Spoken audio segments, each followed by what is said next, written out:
నమస్తే, welcome to our channel. నేను నరేష్. ఈరోజు మనతో పాటు తెలంగాణ ఫైర్ బ్రాండ్ కల్వ సుజాత గారు ఉన్నారు. మాట్లాడదాం. మేడం నమస్తే. నమస్తే మా. మేడం, మీరు పొద్దున్న లేస్తే ప్రభుత్వం పైన, కేసీఆర్ పైన, కేటీఆర్ పైన విరుచుకుపడుతూ ఉంటారు. అంటే మీ స్థాయిలో ఏ మహిళా నాయకురాలు కానీ, కార్యకర్త కాంగ్రెస్ పార్టీలో అంతగా అనిపించలేదు. ఎందుకు అంటే పొద్దున్న లేస్తే వాళ్ళంటే పగన, అయ్యో, ప్రభుత్వాన్ని కాంగ్రెస్ పార్టీని ప్రజల్లో తీసుకెళ్లాలనా? రెండోది ఓకే, ఫస్ట్ది మాత్రం రాంగ్.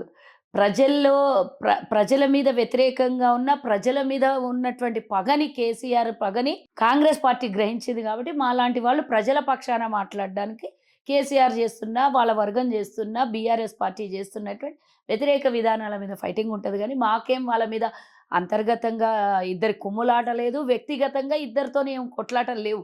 కేసీఆర్ ఇచ్చిన హామీలను నెరవేర్చలేదు కాబట్టి తెలంగాణ ప్రజలు డెఫినెట్గా ఈరోజు అసంతృప్తితో ఉన్నారు. వాళ్ళ పక్షాన మాట్లాడాల్సింది ప్రతిపక్షంలో కూర్చోబెట్టిన మేమే కదా.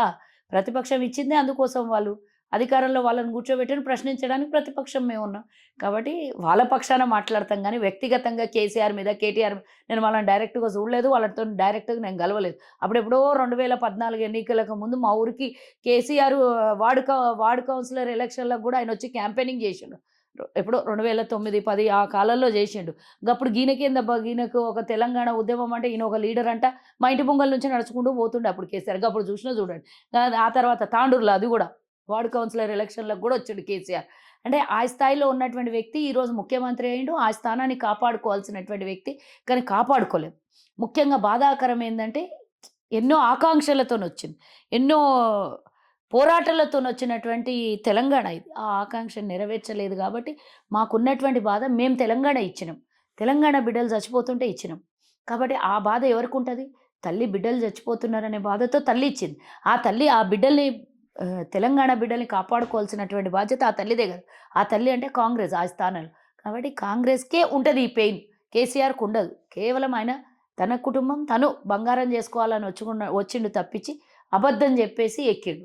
దళిత ముఖ్యమంత్రి ఎంత అబద్ధమో, తెలంగాణ బంగారు తెలంగాణ ప్రజలకు చేస్తా అన్న మాట కూడా అంతే అబద్ధం. కాబట్టి ఆయన చెప్పిన మాటల్లో, చేసే చేతల్లో ఒక్కటి కూడా నిజాలు ఉండవు. ఆ చెప్పే మాటలకి, చేసే విధానానికి రెండు క్వైట్ ఆపోజిట్ ఉంటాయి. కాబట్టి ఆ విధానాల మీద కోపము, తెలంగాణ ప్రజల్ని నట్టేట మూస్తున్నాడు అనే కోపం తప్పించి వ్యక్తిగతంగా వాళ్ళతో నాకేం ఉంటుంది. ఈరోజు వేల కోట్ల, లక్షల కోట్లకు అధిపతులు, వాళ్ళతో నేనెంత? అంటే మీరు ఏ కార్యక్రమం అయినా, వాళ్ళు ఏది చేపట్టినా కూడా దానికి వెంటనే కౌంటర్గా ఎక్కడుంటే అక్కడ ఫేస్బుక్లో కానీ మీ ఫోన్లో తీసుకొని పెట్టేస్తూ ఉంటారు. నార్మల్గా ఏ పార్టీ అధికార ప్రతినిధి అయినా కూడా వాళ్ళని డిబేట్లో పిలిచినప్పుడు అక్కడ కొట్లాడుతూ ఉంటారు. కానీ మీరు ఎప్పటికప్పుడు స్పందిస్తూనే ఉంటారు కదా.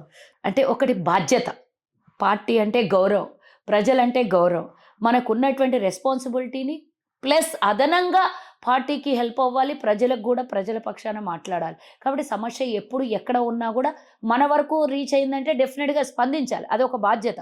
ఇంకా అన్నిటికన్నా ముఖ్యం, నేను మహిళని, ఒక తల్లిని. తెలంగాణ ప్రజలు పడుతున్నటువంటి బాధల్లో మనం తల్లిలో తల్లికి ఏ విధమైనటువంటి ప్రేమ, అభిమానం ఉంటుందో ఆ విధమైనటువంటి అభిమానంతోనే తెలంగాణ ప్రజల పక్షాన మనం స్పందిస్తుంటాం. స్పందించకపోతే, లేటుగా స్పందిస్తే వాళ్ళు చేసినటువంటి తప్పుడు విధానాలకి ఎంబడే కౌంటర్ ఇవ్వకపోతే ప్రజల వరకు రీచ్ అవ్వదు.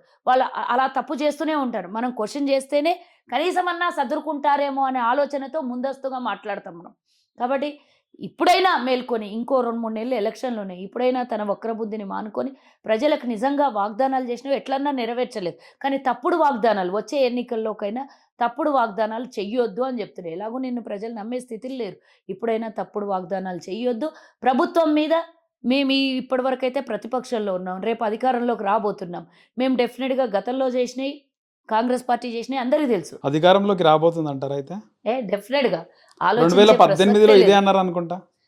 అంటే ఎప్పుడు అన్నాము అని అంటే, ఇప్పుడు మేము కొత్తగా వచ్చిన పార్టీ కాదు. మాకు అధికారము, ప్రతిపక్షము అనేది ఏదో షో పుటప్ కాదు. మాకు నాయకత్వం లోపము, నాయకుల కొట్లాటలు అలా కాదు. నాయకుల కొట్లాటలు కప్పు సాసర్లో ఉన్నటువంటి తుఫాన్ లాంటిది తప్పించి సముద్రంలో ఉన్నటువంటి తుఫాన్ కాదు మాది. గతంలో చెప్పినాం, ఇప్పుడు కూడా చెప్పినాం, రేపు కూడా చెప్తాం, ఎల్లుండి కూడా చెప్తాం.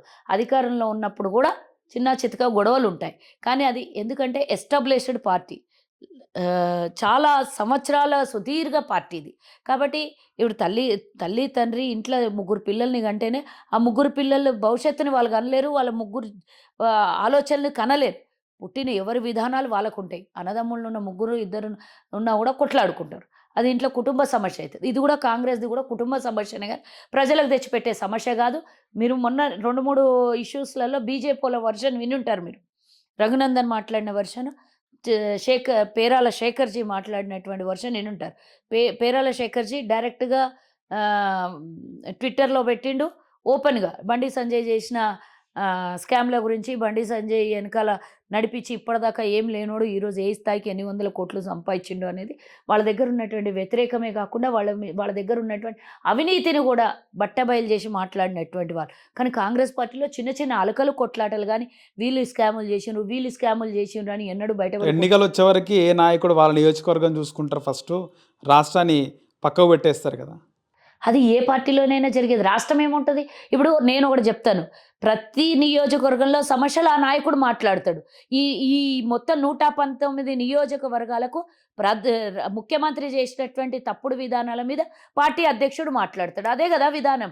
ఎన్నికలు ఎవరైనా కూడా ఎవరి కాన్స్టిట్యున్సీలో వాళ్ళు పని చేసుకోకుండా రాష్ట్ర విధానాల మీద అధ్యక్షుడు ఉండంగా, అంటే ఒకసారి గవర్నమెంట్ డిజాల్వ్ అయిపోయినాక అప్పుడు సమస్యలు ఎక్కడి నుంచి ఉంటాయి? గతంలో చేసిన తప్పుడు విధానాల మీదే ఎన్నికలకు పోతాము. గవర్నమెంట్ డిజాల్వ్ అయిపోయినాక మళ్ళీ వాళ్ళు సమస్యలు సృష్టిస్తే ఎట్లా ఉంటది? పోలీస్ ఉంటది. అప్పుడు గవర్నమెంట్ రూల్ నడుస్తది. రాష్ట్రపతి రూలును ఈసీ చేతిలో ఉంటది. కాబట్టి అప్పుడు వాళ్ళు చేయడానికి తప్పులు ఉండవు. మనం ఎంచడానికి అప్పుడు గతంలో చేసిన తప్పులనే మాట్లాడతాం కాబట్టి అప్పుడు స్టిల్‌గా జరుగుతున్నటువంటి సమస్యల మీద ఉండవు గదా! ఎన్నికల సమయం అనంటే.